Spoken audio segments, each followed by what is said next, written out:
Unakumbuka kipande cha video ya OCD ambaye alikuwa anatangaza wa Mbeya katika wilaya ya Chunya, ambaye alikuwa anatangaza kwamba mabodaboda ni marufuku kuuzia mafuta zaidi ya lita 2 ili waweze kuzuia ama kulimit movement zao wasipate uwezo wa kusafiri kutoka point A kwenda point B wakati wa maandamano. Lakini pia wamiliki na wauzaji wa mafuta, wamiliki wa vituo vya mafuta na wauzaji, tunawashauri kwa kipindi hiki ambako tunaelekea kwenye hiyo 9 Disemba yao pamoja na mambo mengine, basi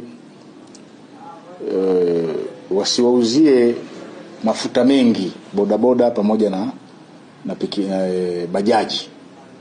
Wauze mafuta kidogo, yasizidi lita 2. Yasizidi lita 2.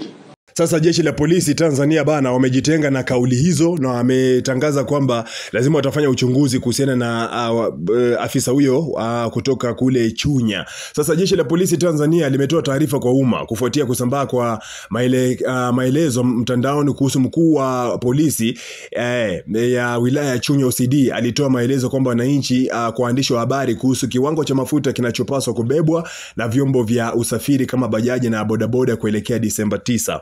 Kwa mujibu wa msemaji wa jeshi la polisi makao makuu, OCD hana mamlaka ya kuwaita waandishi wa habari na kutoa taarifa kwao kwa niaba ya jeshi la polisi. Taarifa yoyote inayotolewa kwa vyombo vya habari hutolewa kupitia vyanzo rasmi vilivyotambuliwa kisheria. Sasa jeshi la polisi limeeleza kuwa uchunguzi wa kina umeanzishwa ili kubaini ukweli wa taarifa hiyo na mazingira yaliyosababisha kusambaa kwake. Endapo itabainika kuwa utaratibu na utoaji wa taarifa zimekiukwa, hatua stahiki za kibinadamu zitachukuliwa mara moja. Sasa walikuwa wametoa barua kwa umma, na barua yenyewe nataka ninukuu, maana pembeni bana walikuwa wameweka na picha ya OCD huyo kabisa. Sema kwamba OCD wa Chunya wauzie bajaji ama bodaboda mafuta zaidi ya lita 2. Wameweka na picha yake kabisa, lakini pembeni wakasindikiza na barua. Ikasomeka hivi: taarifa kwa umma.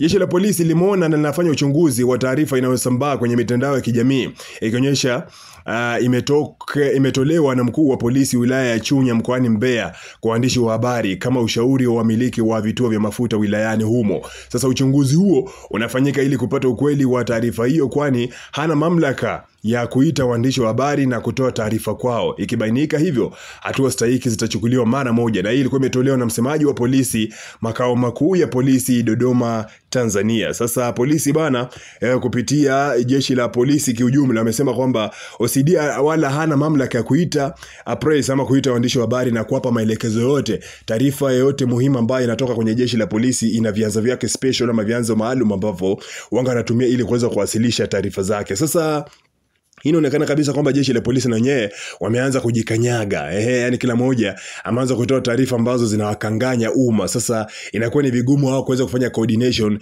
wakati maandamano ya D9 ama Disemba 9 yanakaribia. Nipe maoni yako kwenye uwanja wa comment.